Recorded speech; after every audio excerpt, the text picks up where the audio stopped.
December 16 Vijay Divas అని చెప్పి నిన్న ఒక వీడియోలో మాట్లాడాం. అంటే భారత్ పాకిస్తాన్ యుద్ధం 1971. సో దీనికి సంబంధించిన ఒక ఫోటో ఇప్పుడు శామ్ మానిక్షా సెంటర్లోకి వీళ్ళు ఎలా తరలించారు, కొత్త ఫోటోను మన ఆర్మీ చీఫ్ లాంజ్లో పెట్టారు. సో ఈ విషయంగా చాలా పెద్ద కాంట్రావర్సీ జరిగింది అని చెప్పి ఆ వీడియోలో మాట్లాడాము. ఇంతలోనే చూడండి, మోదీ గారు ఒక ట్వీట్ చేశారు, ఎక్స్ ప్లాట్ఫామ్లో ఒక ట్వీట్ చేశారు. సో ఈ మెసేజ్ విడుదల అవ్వడము, రిలీజ్ అయిన తరువాత యావత్ బంగ్లాదేశ్ అనకూడదు, ప్రస్తుతం ఉండే కేర్ టేకర్ గవర్నమెంట్ ఉంది చూసారా, వాళ్ళ పాలకులు, నాయకులు, వీళ్ళకి ఎంత కోపం వచ్చింది అంటే ఇప్పుడు వాళ్ళ పరిస్థితి ఏంటంటే, మేము ఏం చెప్తే అదే నిజం, మేము దేన్ని చూస్తే అదే, అంటే మీ కళ్ళకు మీరు గంతలు కట్టుకొని ఈ యావత్ ప్రపంచము చీకటిలో ఉంది. సో అలాంటి ఒక భ్రమలో, అలాంటి ఒక ఆలోచనలో మహమ్మద్ యూనస్ ఉండడం కాదు, అతని యొక్క ఈ వర్గం ఉంటుంది చూసారా, టీమ్, వాళ్ళందరూ కూడా అలాంటి భ్రమలోనే ఉంటున్నారు. ఇప్పుడు ఇక్కడ మోదీ గారిని చూశారనుకోండి, మీకు విచిత్రమైన మీకు ఒక తీరు అండి. ఈ ట్వీట్లో ఆయన ఏం చేశారు అంటే, ఇది భారత్ యొక్క విక్టరీ డే, అంటే విజయ్ దివస్ అంటే విక్టరీ డే. సో మన సైనికులు వీరోచితమైన పోరాటము చేశారు, నిస్వార్థంగా పూర్తి డెడికేషన్తో పాకిస్తాన్ సైనికులను ఎదిరించాము, మనము ఆఖరికి గెలుపు పొందాము. ఇది ఒక అద్భుతము. జనరేషన్స్ టు జనరేషన్స్ ఈ చరిత్రను మనం తెలుసుకోవాలి, భావి తరాలకు ఈ స్ట్రాంగ్ మెసేజ్ను మనము వినిపించాలి. ఇలాగా అంటే మీకు ఆ మెసేజ్ ఎంత బాగుంది అంటే భారతీయులుగా చూసి మనం గర్వంగా ఫీల్ అవుతాం. కానీ ఇందులో బంగ్లాదేశ్ వాళ్లకు, అంటే ప్రస్తుతం వాళ్ళు ఉండే పరిస్థితి, అంటే వాళ్ళ మానసిక స్థితిగతులు చూసారు, మెంటల్ కండిషన్స్ ఎలా అంటే ఏదో ఒక రకంగా భారత్ని వీళ్ళు దుయ్యబట్టాలి, మనల్ని ఏదో ఒక రకంగా టార్గెట్ చేయాలి, తప్పులు వెతకాలి. అంటే పాకిస్తాన్ మోడల్ అండి. ఇప్పుడు మీరు పాకిస్తాన్ని చూసారనుకోండి, వీళ్ళ పాలకులు ఒక క్యాంపెయిన్ చేస్తారు. అంటే ముఖ్యంగా పాకిస్తాన్ ఆర్మీ అనండి, అలాగే ఇప్పుడు ఈ రూలింగ్లో ఉన్నవాళ్ళు, పాకిస్తాన్లో ఏ చెడు జరిగినా, పాకిస్తాన్ ఆర్థికంగా అతలాకుతలం అయిపోయినా, వాళ్ళ ఖజానా ఖాళీ అయిపోయినా, అక్కడ తీవ్రవాదము పెరిగినా, ఏం జరిగినా కూడా దీనికి కారణం ఎవరు? భారత్ వల్లే మనం ఇలా అయిపోయాము, మేము అద్భుతమైన పాలకులము, మాలో ఎక్కడ అవినీతి ఉండదు, ప్రజల కోసమే మేము కష్టపడుతున్నాము, పాకిస్తాన్ ఆర్మీ నిస్వార్థంగా పనిచేస్తుంది, ఇన్ని చెప్పి దీనికంతా కూడా, అంటే మన పేదరికానికి కారణము భారత్ అని చెప్పి ఒక క్యాంపెయిన్ చేస్తారు. సో దీన్ని వీళ్ళు గత 50-55 ఏళ్లుగా సక్సెస్ఫుల్గా క్యాంపెయిన్ చేస్తున్నారు. పాకిస్తాన్ ప్రజలు కూడా దీన్ని పూర్తిగా నమ్మారు. కానీ ఇవాళ నిజాలు, సత్యయుగం కదా, నిజాలు బయటకు వస్తున్నాయి. సో పాకిస్తాన్ ప్రజలు ఈ కుట్రను అర్థం చేసుకున్నారు. ఏంటయ్యా పదే భారత్ అంటారు, వాళ్ళు ఎలా ఉన్నారు, వాళ్ళ జీవితాలు ఎలా ఉన్నాయి, పాకిస్తాన్ ఆక్రమిత కాశ్మీర్ ఎలా ఉంది, వాళ్ళ కాశ్మీర్ ఎలా ఉంది, క్లియర్గా మేము తేడా చూస్తున్నాం కదా.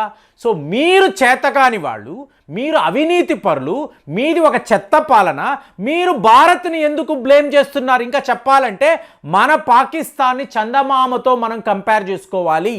సో ఈ కామెడీ కూడా వాళ్ళు చేస్తున్నారు. చందమామలో మీకు కరెంటు లేదు, పాకిస్తాన్లో కరెంటు లేదు, చందమామలో రోడ్లు లేవు, మా పాకిస్తాన్లో కూడా రోడ్లు లేవు, కంపెనీలు లేవు, ఉద్యోగాలు లేవు. సో అలాగే మా పాకిస్తాన్ కూడా ఇంకొక చందమామ కదా అని చెప్పి వాళ్ళు సెటైర్లు, అంటే వాళ్ళకి క్లియర్గా ఈ పాలకుల అవినీతి చేతగానితనం వాళ్ళకి అర్థమైంది. సో ఇదే మోడల్నే ఇవాళ మహమ్మద్ యూనస్ కూడా, ఎవరైనా ఎవరినండి రోల్ మోడల్గా తీసుకుంటారు? సక్సెస్ అయ్యే వాళ్ళని తీసుకుంటారు. కానీ ఇక్కడ ఏమైంది? Total failure. ఆ దేశమే ఒక అట్టర్ ఫ్లాప్ అయిన కంట్రీ, ఆ దేశాన్ని మోడల్గా తీసుకొని ఇవాళ మహమ్మద్ యూనస్ ఇన్ని మాట్లాడుతున్నారు. కారణము అంటారా, షేక్ హసీనా, ఆవిడకి మనం ఆశ్రయం ఇచ్చాం కాబట్టి ఇదేదో చాలా పెద్ద తప్పు, భారత్ని మేము విడిచిపెట్టము, సో వాళ్ళని మేము టార్గెట్ చేస్తామని అడ్డదిడ్డంగా మాట్లాడడం. మీరు మోదీ గారు ఆ ట్వీట్ చూసారు అనుకోండి, ఎక్కడా కూడా, అంటే ఇంత పెద్ద యుద్ధం జరిగిందండి 1971లో. మీకు ఏఏ ఖాన్ అంటారు, ఈయనే వాళ్ళ లెఫ్టినెంట్ జనరల్. సో ఈయన జగ్జీత్ సింగ్ అరోరా అంటారు, అంటే మన కమాండర్. సో ఇక్కడ ఒక సరెండర్ ఇన్స్ట్రుమెంట్ అంటారు, అందులో సంతకం పెట్టాడు. సో ఇక్కడ మోదీ గారు చేసిన పని ఏంటంటే ఇంత పెద్ద ట్వీట్లో ఎక్కడా కూడా బంగ్లాదేశ్ అన్న పేరు లేదండి. అది వీళ్ళకి కోపం. అంటే ఇది భారత్ యొక్క విజయము, మన ఆర్మీ వాళ్ళు చాలా గొప్పగా యుద్ధము చేశారు, ఏకంగా 93,000 మంది పాకిస్తాన్ సైనికులు మనకు సరెండర్ చూడండి. ఇక్కడ ఈ బంగ్లాదేశ్ మూర్ఖులు అర్థం చేసుకోని విషయం ఏంటంటే పాకిస్తాన్ సైనికులు వచ్చి బంగ్లాదేశ్ ముందు సరెండర్ అయ్యేరా? కాదు కదా. ఎవరికి వాళ్ళు సరెండర్ అయ్యారు? మన ఇండియన్ ఆర్మీకి. అంటే యుద్ధం ఎవరి మధ్య జరిగింది? భారత్కి పాకిస్తాన్ మధ్య. బంగ్లాదేశ్కి లిబరేషన్ ఇప్పించడానికి, ఒక విడి దేశముగా ప్రకటించడానికి, ఎక్కడా ఈస్ట్ పాకిస్తాన్ని లిబరేట్ చేయడానికి మనం యుద్ధము చేశాం. దీనిని తెలుసుకోకుండా ఇది బంగ్లాదేశ్ విక్టరీ, మా విజయము అంటే డిసెంబర్ 16 విజయ్ దివస్ కాదండి, బంగ్లాదేశ్ యొక్క విజయం అని చెప్పి మీరు చెప్పాలి.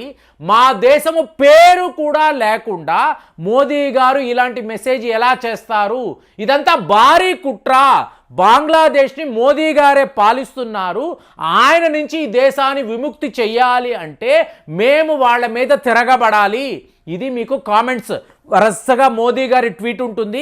దాని కింద చూసారు అనుకోండి, ఈ బంగ్లాదేశ్ యొక్క నాయకులు వరుసగా మేమే యుద్ధము చేసాము, మేమే గెలిచాము, భారత్ మా ఏలీ మాత్రమే అంటే ఫ్రెండ్ మాత్రమే, మాకు సపోర్టు మాత్రమే చేశారు. అంటే ఇది నిజమా అంటే ఒక్కసారి మీరు చరిత్రను గమనించాలి. ఎన్నో పుస్తకాలు రాశారు. అందులో మీకు ఎలా ఉంటుంది? మేము బంగ్లాదేశ్ని విముక్తి చేశాం, ఈస్ట్ పాకిస్తాన్ ఇవాళ ఒక స్వతంత్ర దేశం, ప్రపంచ దేశాలు దీన్ని గుర్తించాలి అని చెప్పి ఆ రోజుల్లో డిసెంబర్ 6వ తారీఖు 1971 నుంచి మనం ఈ క్యాంపెయిన్ చేసాం. ఎందుకు? బంగ్లాదేశ్ కోసరము. అలాంటిది మీరు చూసారనుకోండి, యుఎస్ఎస్ఆర్ని సపోర్ట్ చేసిన దేశాలు అప్పట్లో మీకు జర్మనీలో ఒక భాగము, పోలాండ్, బల్గేరియా, ఇలాంటి దేశాలంతా కూడా ఇమీడియట్గా అంటే యుఎస్ఎస్ఆర్ భారత్ మధ్య ఉండే స్నేహము, మీకు ఈ విజయములో మీకు సోవియట్ యూనియన్ యొక్క రోల్ 2-3 వీడియోస్లో మాట్లాడాము. కాబట్టి ఇమీడియట్గా బంగ్లాదేశ్ ఒక విడి దేశము, దీనిని గుర్తించాలి అని చెప్పి భారత్ సోవియట్ యూనియన్ భావించడము, మిత్ర దేశాలు కూడా ఒప్పుకోవడం. కానీ అదే మీరు చైనాను చూశారు అనుకోండి, 1975 దాకా కూడా బంగ్లాదేశ్ని ఒక విడి దేశంగా వాళ్ళు గుర్తించలేదండి.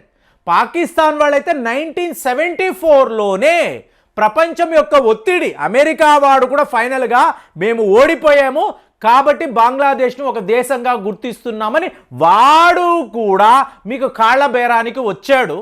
ఇంత జరిగింది. ఇవాళ మోదీ గారి ట్వీట్ని చూసేసి మీ విజయం ఏంటండి, మేము గెలిచాము అంటే, ఒరే పాకిస్తాన్ ఆర్మీ ఎవరి ముందు వచ్చి సరెండర్ అయ్యింది? దీనిని ఒక్కసారి మీరు ఆలోచిస్తే మీ క్యాంపెయిన్ అంతా తప్పు.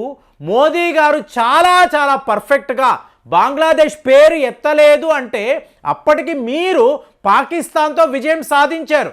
బంగ్లాదేశ్ అనే ప్రకటన తర్వాత వచ్చింది కాబట్టి ఆ దేశం పేరు అక్కడ రాయాల్సిన అవసరమే లేదని ఆయన చాలా చాలా డిప్లొమాటిక్గా ఈ పని చేస్తే, ఇందులో కూడా మీరు తప్పులు వెతుకుతున్నారు అంటే మీరు ఎంత పనికి మాలిన వాళ్ళు, అసలు ఎటువంటి జ్ఞానము లేని వాళ్ళు, మూర్ఖులు. సో మీతో మాట్లాడడము కూడా ఒట్టి వేస్ట్ అని చెప్పి భారతీయులు భావిస్తున్నారు. మరి మీకు కూడా అలా అనిపించిందా? కుదిరితే ఒక్కసారి ఆ ట్వీట్ చూడండి, తరువాత మీ స్పందన తెలియజేయండి. మళ్ళీ వచ్చే వీడియోలో కలుద్దాం. జై హింద్.